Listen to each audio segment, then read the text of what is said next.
hebu tufanye ile kazi inafaa, ule wakati unafaa. Wakati huu ni wa kupanda na kupalilia na kuchunga ile tumepanda. Kwa hivyo tafadhali tusikuwe na mambo mengine na mambo ya siasa wakati huu.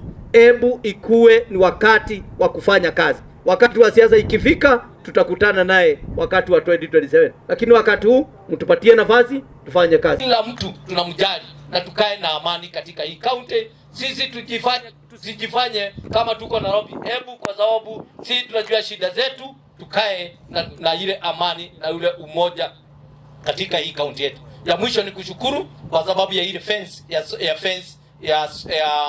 ya Ndovu hii, kama ile unaona inaendelea kule Shamanek, kule Lariak na hii msitu yetu yote. Tunashukuru kwa sababu ya hiyo kazi inaendelea, na tunashukuru sana kwa sababu, na ndio unaona hata wakulima sasa wanalima karibu na forest, kwa sababu wanajua kwamba Ndovu haiwezi sasa kuingia kule. Ndovu zianze kuheshimu wananchi, na kwa hivyo tunashukuru kwa hiyo kazi.